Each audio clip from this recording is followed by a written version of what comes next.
Hello everyone, मैं जिनेश और आपका बहुत बहुत स्वागत करता हूं अपने ऑनलाइन प्लेटफॉर्म पे। जो बच्चे प्लस टू अपेयरिंग और साथ के साथ जो बच्चे जेई के लिए प्रिपरेशन कर रहे हैं, उन बच्चों के लिए हमारे पास इस प्लेटफॉर्म पे जो सीरीज चल रही है, आपको पता लग गया होगा कि जो भी काम मैंने करवाया है वो हमारे पास एक चैप्टर हमारा कंप्लीट हो चुका है, जो कि मैट्रिक्स का प्लस टू का चैप्टर है। तो आप बच्चे लोग सारे देख सकते हो, एक एक चीजों को बहुत अच्छे तरीके से आपको करना है। फिर भी अगर कोई डाउट आ रहा है तो मैंने आपको बोला है कि आप कमेंट कर सकते हो, आप मैसेज कर सकते हो, आपका डाउट क्लियर किया जाएगा, आप कॉल भी कर सकते हो। लेकिन सभी बच्चों को बहुत अच्छे तरीके से पढ़ना है। अब भी यार, अगर इतना अच्छा कंटेंट मिलने के बाद भी अगर आप नहीं पढ़ रहे हो तो देखो यार, अब तो आपको कोई भी पढ़ाने वाला नहीं मिल सकता इस तरीके से। क्योंकि मैंने वन बाय वन अपने प्लेटफॉर्म पे बिल्कुल एक सीरीज के अंदर पूरा चैप्टर कंप्लीट किया है, और मैंने बोला कि पूरा सिलेबस अपने प्लेटफॉर्म पे आएगा, कोई भी रूटीन नहीं टूटेगा, आपको लगातार क्लासेस मिलती रहेगी। बस आप जुड़े, पूरा सपोर्ट करें, मेरी तरफ से भी पूरा सपोर्ट किया जाएगा। आज हम शुरू करने जा रहे हैं जो कि हमारे पास नेक्स्ट जो चैप्टर रहेगा, डिटर्मिनेट्स। अब डिटर्मिनेट जो है वो पूरा का पूरा बेस होता है किस पे? मैट्रिक्स पे। और मैट्रिक्स पूरा का पूरा किस बेस होता है? डिटर्मिनेट पे। एक दूसरे से जुड़े होते हैं। ये जब दोनों चैप्टर कंप्लीट हो जाते हैं तब आपको पूरा का पूरा कॉन्सेप्ट क्लियर होता है दोनों चैप्टरों से। लेकिन इनकी वेटेज इतनी रहती है कि अगर जेई की बात करें तो 3 क्वेश्चन इसके अप्रोक्सीमेट आते हैं, 3 से 4 क्वेश्चन भी आ जाते हैं। कम से कम 2 तो जरूर आते हैं दोनों चैप्टरों को मिला के। एक बहुत ही अलजेब्रा का पोर्शन होता है और बहुत आसान तरीके से हर बच्चा कर सकता है, इंटरेस्टेड चैप्टर होते हैं। अब बोर्ड की बात करें तो बोर्ड के अंदर ये दोनों चैप्टर ऐसे हैं जो आपको पासिंग मार्क्स दिलवा देते हैं, अकेले 2 चैप्टर ये।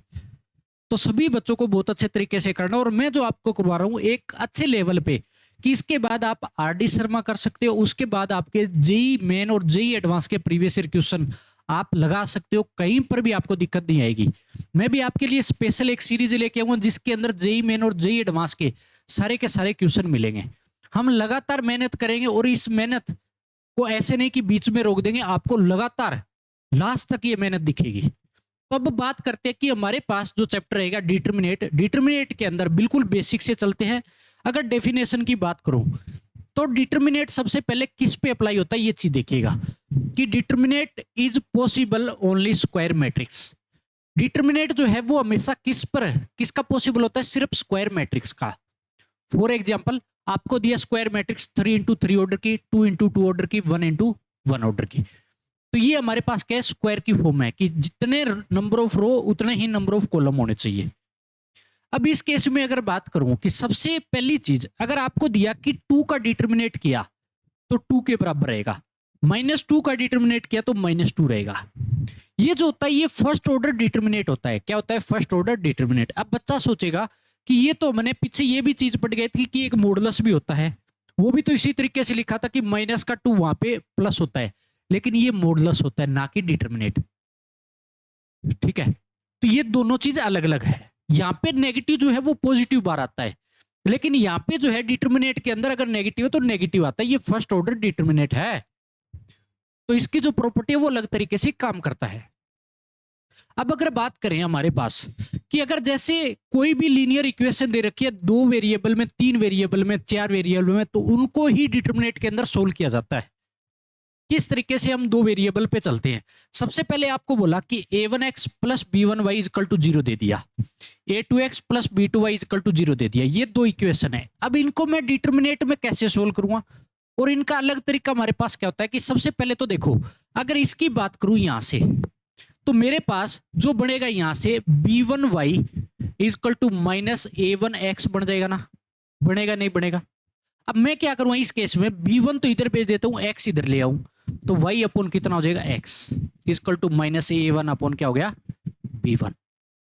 सिमिलरली मेरे पास दूसरे का होगा, दूसरे का होगा तो कितना आ जाएगा? माइनस का a2 अपॉन b2 हो जाएगा, जो कि आपको यहां पे दिख रहा है कि y अपॉन x जो है किसके बराबर होगा? -a1 upon b1 equal to -a2 upon b2 के बराबर हो जाएगा।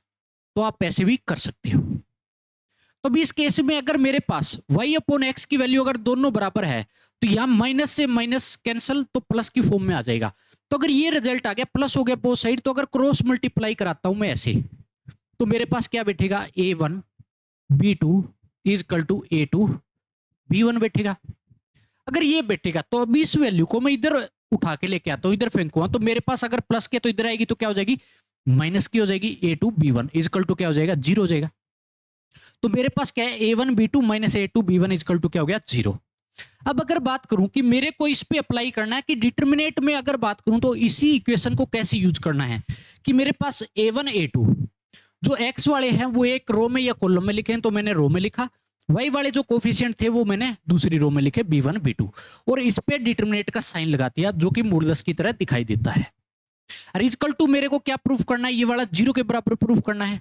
तो जब भी आप ये हमारे पास 2 ऑर्डर का डिटर्मिनेट है, 2 ऑर्डर का डिटर्मिनेट सोल्व करने के लिए क्या तरीका लगाते हैं ये चीज भी देख लीजिएगा।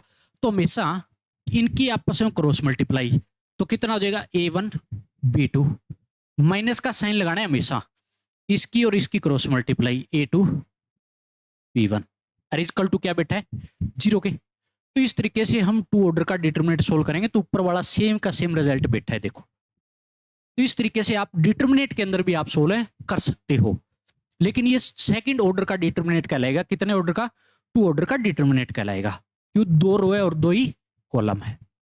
अगर बात करूं इसके बाद कि हमारे पास अगर डिटर्मिनेट के अंदर है, ये चीज तो आपको अच्छे से पता है कि ये मेरे पास रो फर्स्ट होती है, इस तरीके से रो फर्स्ट, ये दूसरी रो गई, ऐसे देखो तो कॉलम फर्स्ट और इसी तरीके से कॉलम सेकंड, जो कि हम मैट्रिक्स में भी पढ़ के आए, कोई नई चीजें नहीं है। लेकिन हमारे पास जब आता है 3 ऑर्डर का डिटर्मिनेट, थर्ड ऑर्डर डिटर्मिनेट, किस तरीके से होता है, किसके अंदर मेरे पास 3 वेरिएबल एक्स वाई जेड मिलेंगे और उनके कोफिशिएंट A1 A2 A3 की फॉर्म में अलग अलग मिलेंगे, इस तरीके से B1 B2 B3 C1 C2 C3।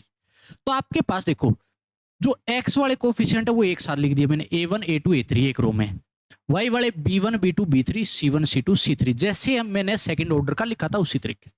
तो ये मेरे पास क्या हो जाएगा थर्ड ऑर्डर का डिटर्मिनेट हो जाएगा, जिसके अंदर 3 रो और 3 ही कॉलम है, तो थर्ड ऑर्डर का डिटर्मिनेट कहलाएगा। तो स्क्वायर की फॉर्म में डिटर्मिनेट आता है हमेशा, डी से भी डिनोट करते हैं और डेल्टा से भी। आपको एनसीईआरटी लेवल पे अगर बात करें, बोर्ड लेवल पे डेल्टा भी मिलेगा। डी हमेशा किसके अंदर यूज करते हैं हम, कंपटीशन के अंदर यूज किया जाता है।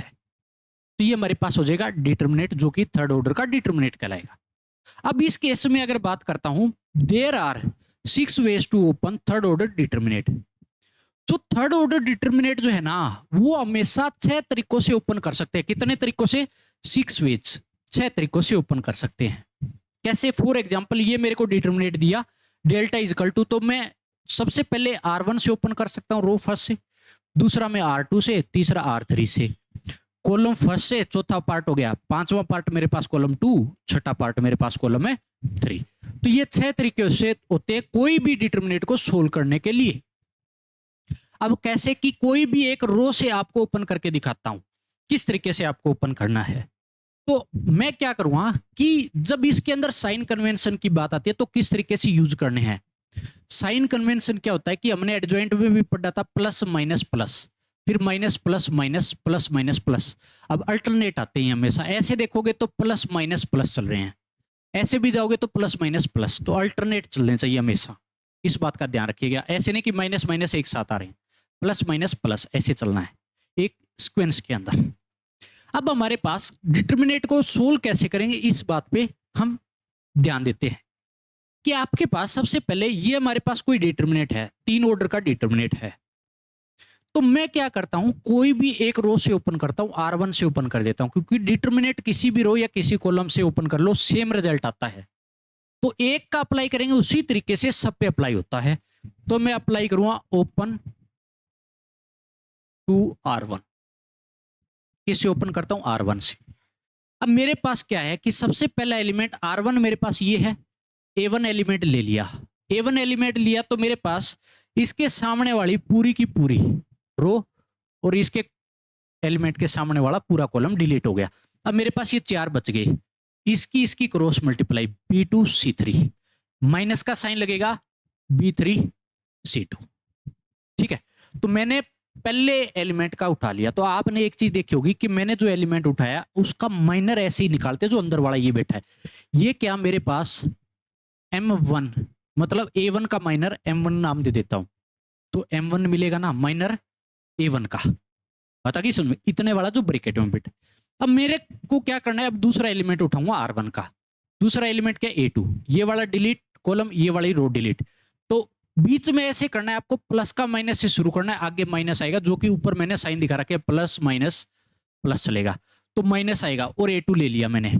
अब इनटू के अंदर आपको क्या करना है कि जो बच गया ये B1C3 माइनस का साइन लगेगा, B3C1, ठीक है। अब मेरे पास लास्ट एलिमेंट बच गया A3, क्या बच गया A3। अब ये रो और ये कॉलम डिलीट, इसका क्रॉस मल्टीप्लाई, इसका cross multiply, A3 B1C2 minus sign लगा B2C1, ठीक है। तो ये मेरे पास क्या हो जाएगा, पूरा का पूरा कोई डिटर्मिनेंट जो है वो सोल्व हो जाएगा। तो साइन कैसे चला, प्लस माइनस प्लस, तीनों एलिमेंट पे ऐसे लगाना है। तो आपके 3 ऑर्डर का ही डिटर्मिनेंट सबसे ज्यादा यूज किया जाता है, तो आपको 3 ऑर्डर का डिटर्मिनेंट अच्छे से सीखना है।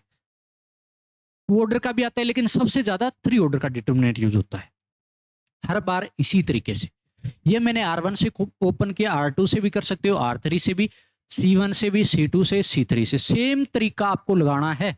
अब आपने देखा कि A1 के साथ इसका माइनर, इसी तरीके से A2 के साथ इसका माइनर M2, इसी तरीके से A3 के साथ माइनर मेरे पास कितना हो गया 3, जो कि माइनर मैंने निकालना सिखाया था आपको मैट्रिक्स के अंदर। वो क्लास भी आप जाके देख सकते हो, जो कि अपने प्लेटफॉर्म पे आपको मिल जाएगी। अब बात करते हैं कि ये तो हो गया मेरे पास एक तरीका। दूसरा तरीका डिटर्मिनेंट पे और भी अप्लाई कर सकते हैं, सेम आंसर मिलता है, लेकिन आप यही तरीका लगाए, दूसरा आपको सिखा देता हूं कैसे करना है, ताकि बुक में देखो तो ऐसे ना लगे कि सर ने छुटा दिया है। Solving determinant by search method, कौन सा ये हमारे पास सर्च मेथड होता है।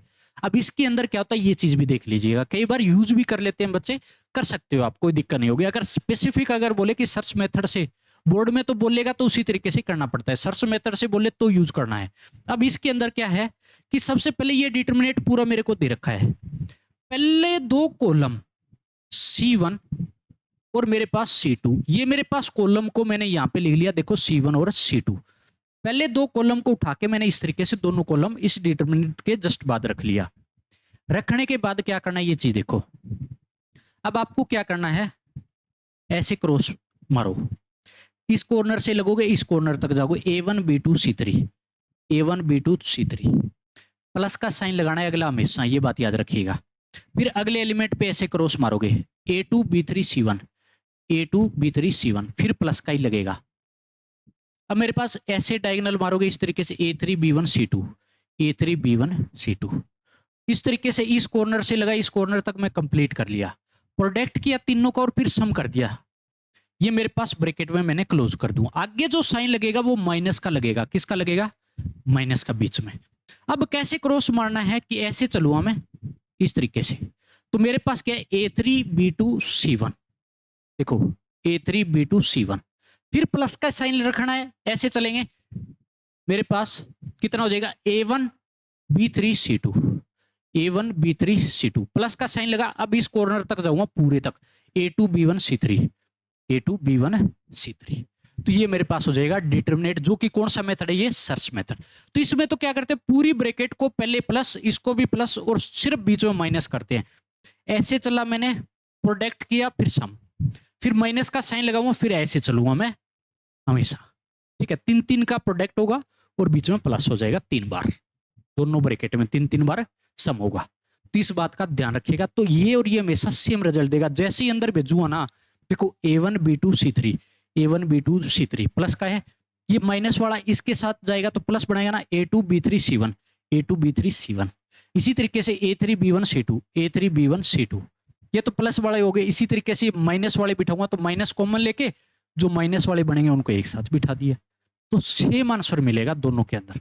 तो जो मर्जी तरीका आप अप्लाई कर सकते हो, सबसे ज्यादा ये ही तरीका यूज किया जाता है जो मैंने यहाँ पे सीखा है। तो ये हो जाएगा हमारे पास डिटर्मिनेट, जो कि third order determinate most important part होता है। आपको एक एक चीजें बड़ी अच्छी तरीके से करनी है। अगर फिर भी कोई डाउट आ रहा है तो कमेंट करिएगा, आप मैसेज करिएगा, कॉल करिएगा, आपका डाउट क्लियर कर दिया जाएगा। मन में रखोगे, दबा के रखोगे तो लॉन्ग टाइम चीजें नहीं कर पाओगे। मन में नहीं रखना, यार मैं तुम्हारे लिए हर प्रॉब्लम का सॉल्यूशन करने के लिए बैठा हूं, तो आप जरूर करिएगा इस चीज। तो अब आपके पास आता है इंपोर्टेंट, कुछ एक इंपोर्टेंट चीज आपको बता देता हूं किस तरीके से कि ये मैंने डिटर्मिनेट था, मेरे पास एलिमेंट बैठे हैं A11 A12 A13, इस तरीके से कोई डिटर्मिनेट बैठा है, ठीक है। अगर मैं बात करता हूं कि A1 R1 मैंने लिया, पहली रो ली तो A1 1, और A11 का माइनर क्या होता है, M11 की मल्टीप्लाई, फिर माइनस का साइन, पहले प्लस का आया फिर माइनस का साइन, A12 लिया दूसरा एलिमेंट और उसका माइनर M12 की मल्टीप्लाई, फिर आगे प्लस का साइन लगाऊंगा, A13 लिया और उसका जो माइनर है उसकी मल्टीप्लाई। अगर करता हूं, अगर इसको सोल्व करता हूं तो हमेशा किसके बराबर आता है, डिटर्मिनेट के बराबर आता है। किसके बराबर है, डिटर्मिनेट के बराबर आता है। अगर मैं इसको समेशन की फॉर्म में लिखूं तो मैंने पीछे भी आपको बताया था कि ये देखो M1 माइनर M2 M3, किसका, A3 माइनर का हो गया, A2 माइनर का हो गया, A1 का माइनर हो गया, ऐसे बिठा भी रखा है। और ये ही चीज मैंने दोबारा आपको यहाँ पे एक अलग तरीके से इंपोर्टेंट में डाल के एक आपको नोट लिखाया है। अब यहाँ पे क्या है कि अगर मैं इसको लिखूं, क्योंकि ये समेशन कर रहे हैं लेकिन मेरे पास प्लस माइनस प्लस चल रहा है, इसको करने के लिए -1 की power i plus J, position of sine करते हैं इस तरीके से, aij इंटू में mij, और समेशन हो जाएगा। तो ये मेरे पास भी डिटर्मिनेट आ जाएगा। इसी चीज को मैंने ऐसे लिखा है, पूरी चीज को समेशन की फॉर्म में। तो ऐसे भी आप डिटर्मिनेट को दिखा सकते हो, ठीक है। तो इस तरीके से आपको अप्लाई करना है। अगर क्वेश्चन आएंगे तो मैं आपको वहां पर बताऊंगा अभी किस तरीके से अप्लाई होंगे। कंफ्यूज नहीं होना है बिल्कुल भी, समेशन में बिठा के दिखाया सिर्फ मैंने एक बार, किस तरीके से भी आप डिनोट कर सकते हो ताकि आगे यूज हो तो आप बिल्कुल भी परेशान ना हो। तो चीजें मैं क्लियर करते चलता हूँ और साथ के साथ बताता भी हूँ कि बच्चे को कहां पर क्या दिक्कत आ सकती है, तो परेशान नहीं होना बिल्कुल भी। अब हमारे पास ये कोई डिटर्मिनेट दे दिया हमारे को, दोबारा वही चीज ली मैंने। अगर इस डिटर्मिनेट का माइनर और उसके जो एलिमेंट का अगर प्रोडक्ट करके सम और माइनस किया तो मेरे पास ये डिटर्मिनेट की वैल्यू आई थी। अब अगर इसी चीज को माइनर को अगर कोफैक्टर की फॉर्म में डिटर्मिनेट लिखता हूं, भी जो एलिमेंट है उसका कोफैक्टर के प्रोडक्ट का सम करता हूं, तो कैसे रिजल्ट मिलेगा, ये चीज देखिएगा। अब मैंने क्या किया कि जो M11 जो है, अब आपको पता है कि C11 की अगर बात करूं कोफैक्टर की, तो -1 की पावर 1 + 1 इंटू में M11, तो यहां से C11 किसके बराबर आ गया, M11 की बराबर आएगा, जो कि क्योंकि इवन पावर है तो माइनस को क्या कर देगा, प्लस। तो मेरे पास क्या हो गया कि इन कोफैक्टर की फॉर्म में क्या होगा, A11 C11, जो कि यहां पर मैंने दिखा भी रखा है। अगर मैं इसकी बात करूं, इस वाले की साइन की बात करूं, तो M12 अगर C12 कैसे आता, किसके बराबर आता, -1 की पावर 1 + 2 इंटू में M12 होता है। तो यहां से क्या आ गया, -M12 बचेगा, क्योंकि ओड पावर है तो -12 आ गया, C12 हो गया। तो M12 जो है वो माइनस का C12 के बराबर आ गया। अगर उल्टी बात करूं, माइनस इधर लगाऊं, तो ये क्या हो जाएगा, माइनस का इधर क्या हो गया, प्लस हो गया, इसमें चेंज आ जाएगा। तो A12 इंटू में C12, अगला साइन प्लस का, क्योंकि इसमें भी क्या होगा, मेरे पास अगर बात करूं कि मेरे पास C13, तो -1 की पावर 1 + 3 इंटू में M13, तो मेरे पास हो गया M13, C13 के बराबर आ जाएगा। तो ये भी मेरे पास कितना गया, A13 इंटू में C13, तो M13 किसके बराबर है, C13। तो सिर्फ और सिर्फ इस वाले में साइन चेंज आएगा, माइनस का क्या हो जाता है बीच में प्लस।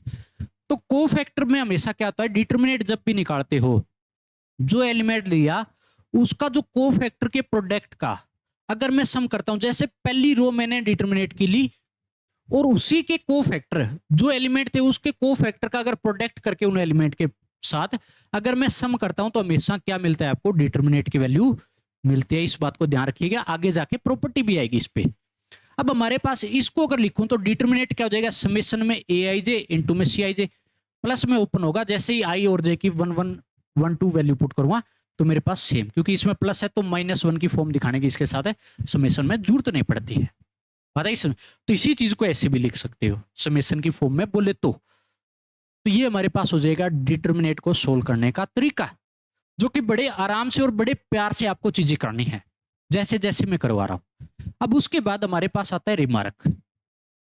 देखो भी ये चीज मोस्ट इंपोर्टेंट है, रिमार्क जहां पे बोल दिया इसका मतलब मोस्ट इंपोर्टेंट पार्ट जाएगा और आपको इसी अच्छे तरीके से करने हैं, क्योंकि पूरी की पूरी चीजें हम जो कर रहे हैं इतने ही मोस्ट इंपोर्टेंट तरीके से करेंगे और सारा का सारा मैटर जो होगा मैं गारंटी लेता हूं कि आप एक एक चीज करके देखिएगा, रिजल्ट ना मिले मेरी क्लास से, सिर्फ आप जेई मेन और जेई एडवांस तो गारंटी लेता हूं 40% नंबर आप मेरी क्लास से लेके आ जाओगे, अगर कॉन्सेप्ट क्लियर है तो। मैं ये नहीं कहता क्वेश्चन सेम मिलेंगे, लेकिन कॉन्सेप्ट अगर क्लियर है तो, ठीक है। अगर आप जेई मेन की बात करो तो सेम क्वेश्चन भी मेरी क्लास से आपको मिलेंगे, क्योंकि आपने देखा होगा कि एनसीईआरटी पैटर्न नहीं चला रहा हूं, जो भी लेवल मैंने अच्छे तरीके से उठा के चलाए कि हर बच्चे को अपना रिजल्ट भी मिले, बोर्ड भी बढ़िया हो, सारी चीजें बेस बहुत अच्छा जाएगा। कोई भी ग्रेजुएशन कर रहे हो, कोई जरूरी नहीं आईआईटी जाओ, अगर बीएससी भी करोगे, अगर और अदर ग्रेजुएशन में जाओगे तो भी आपको बहुत बड़ा भाई बेनिफिट मिलेगा, क्योंकि बेस आपका बहुत अच्छा है। तो नहीं तो वहां पर भी जाके आपको दिक्कत आती है। तो फ्यूचर हमेशा अच्छा जाएगा जब आपका बेस +1 और +2 का अच्छा बना रखा है। तो अब यहाँ पे मेरे पास रिमार्क में क्या है कि sum of product of elements of any row और column with their corresponding cofactors gives the value of their determinant। अगर मैंने कोई रो और कॉलम के एलिमेंट और उसके कोरोस्पोंडिंग कोफैक्टर के साथ प्रोडक्ट करके अगर सम करता हूं तो मेरे को हमेशा डिटर्मिनेट मिलेगा, जो अभी अभी मैं करवा के आया हूं आपको, जो मेरे पास ये प्रॉपर्टी थी सेम सेम। इसी बात को ये रिमार्क में मैंने डाला है, पता की समझ। अब दूसरा केस ये देखो कि मेरे को बोला कि sum of product of any row और column with corresponding cofactors of another row और गिव कॉलम गिव्स 0। अगर मैं सम ऑफ प्रोडक्ट करता हूं कोई रो या कॉलम का कोई भी कोरोस्पोंडिंग कोफैक्टर का कोई अनदर रो या कॉलम के साथ, तो हमेशा मेरे को जो डिटर्मिनेट मिलेगा वो किस फॉर्म में मिलेगा, हमेशा 0 के बराबर मिलेगा। कैसे कि मैंने रो फर्स्ट ले ली, कोई भी मेरे पास जो डिटर्मिनेट था, जैसे A11 A12 A13, ये एलिमेंट किसके, रो फर्स्ट के। अब जो कोफैक्टर का डिटर्मिनेट है, जो इसी एलिमेंट से मिलके जो इसी डिटर्मिनेट से कोफैक्टर की फॉर्म में डिटर्मिनेट बैठा है, तो उसका अगर मैं दूसरी रो के साथ प्रोडक्ट करके अगर इनका सम करता हूं ना, तो मेरे को हमेशा जो मिलेगा वो क्या मिलेगा, आंसर है 0 के बराबर मिलेगा। कैसे, वो थोड़ी देर में आपको बताने वाला हूं भी किस तरीके से दूसरी रो के साथ कराना होता है। ठीक है, अब आगे, इफ डी डैश डैश है ऊपर is determinate obtained by replacing the element of d by their corresponding cofactors, then d dash is equal to d की पावर n-1 के बराबर हो जाएगा। तो कहने का मतलब कोई भी मेरे पास d डिटर्मिनेट है उसको रिप्लेस कर रहा है d डैश, ठीक है, और मेरे पास d डैश क्या है, कोई भी जो मेरे पास कोफैक्टर की फॉर्म में रहेगा, ठीक है, क्या रहेगा, कोफैक्टर की फॉर्म में रहेगा, तो उस केस में हमेशा d डैश जो है वो किसके बराबर होगा, d की पावर n-1, और n की जो वैल्यू रहेगी हमेशा वो क्या रहेगी, ग्रेटर देन इक्वल है 2 के। n की वैल्यू या तो 2 या 2 से बड़ी रहेगी। किस तरीके से बताता हूं कि d डैश क्या है और d क्या है। अब n क्या है, यहां पे हमारे पास ऑर्डर ऑफ डिटर्मिनेट है। अब देखो कैसे इस प्रॉपर्टी को हम प्रूफ करते हैं। जैसे आपको बोला कि d मेरे पास कोई भी डिटर्मिनेट है, कितने ऑर्डर का है, 3 ऑर्डर का। कितने ऑर्डर का है भी है, 3 ऑर्डर का, तो n की वैल्यू क्या रहेगी, 3। अगर इसके कोफैक्टर का डिटर्मिनेट, मतलब ये एलिमेंट का यूज करके मैंने कोफैक्टर के जो मैट्रिक्स था उसका डिटर्मिनेट मैंने रखा, जो कि C11 C12 C13, तो इसको नाम दे दिया मैंने d डैश। क्या दे दिया, d डैश।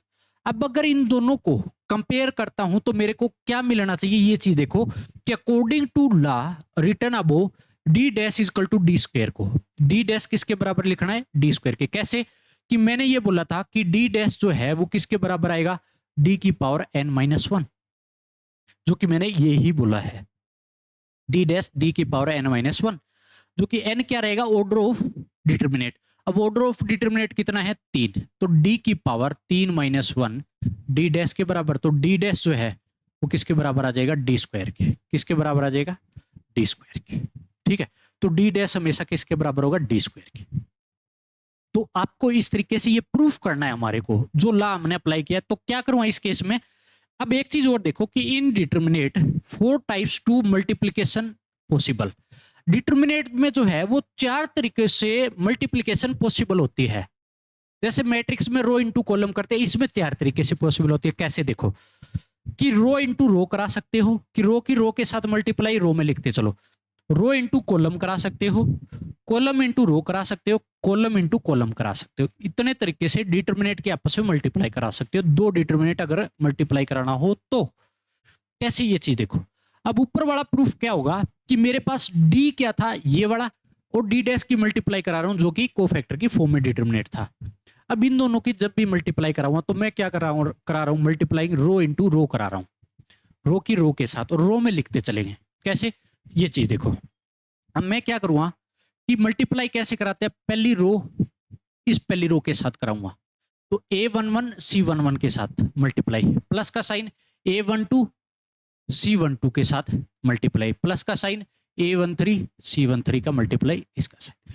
तो पूरी होगी पहली रो के पहली रो के साथ। अब पहली रो की दूसरी रो के साथ भी करानी है, तो पहली रो की दूसरी रो के साथ कराऊंगा तो A11 C21, इसी तरीके से A12 C22, A13 C23। तो पहली रो की दूसरी रो के साथ भी होगी। अब पहली रो की इस तीसरी रो के साथ भी पेंडिंग है, तो रो में लिखते चलेंगे। तो इसी तरीके से ये करवा दूंगा मैं, ठीक है। अब मेरी पहली रो की इन तीनों रो के साथ बारी बारी से हो गई, इसी तरीके से करना है, पजल नहीं होना आपको। अब दूसरी रो लूंगा मैं, अब दूसरी रो की क्या करना है, पहली रो के साथ मल्टीप्लाई, तो पहली रो के साथ मल्टीप्लाई हो गया। अब मेरे पास दूसरी रो की दूसरी रो के साथ मल्टीप्लाई हो गया। अब दूसरी रो की तीसरी रो के साथ मल्टीप्लाई हो गया, तो लिखते चलूंगा, प्रोडक्ट करूंगा और सम करते चलूंगा। तो दूसरी रो कंप्लीट हो गई। अब करते हम तीसरी रो पे चलेंगे। तीसरी रो की पहली रो के साथ मल्टीप्लाई कराई और सम कर दिया, फिर दूसरी के साथ कराई, प्रोडक्ट करके सम कर दिया, फिर तीसरी के साथ कराई, प्रोडक्ट करके सम कर दिया। तो ये क्या आ गया मेरे पास, डी इंटू में डी डैश आ गया। अब मैंने क्या बोला था कि जब भी प्रॉपर्टी एक, अगर आपको याद है कि क्रॉसपोंडिंग प्रॉपर्टी, और जो मेरे पास कोई दूसरी रो के साथ मल्टीप्लाई कराते हो एलिमेंट का कोफैक्टर वाले के साथ, तो जीरो देता है। अगर जो मैंने पहली रो का पहली रो के साथ कराया तो डिटरमिनेंट की वैल्यू देता है। तो आपके पास क्या हुआ कि जो जो मैंने मल्टीप्लाई कराया, अब इसमें देखो,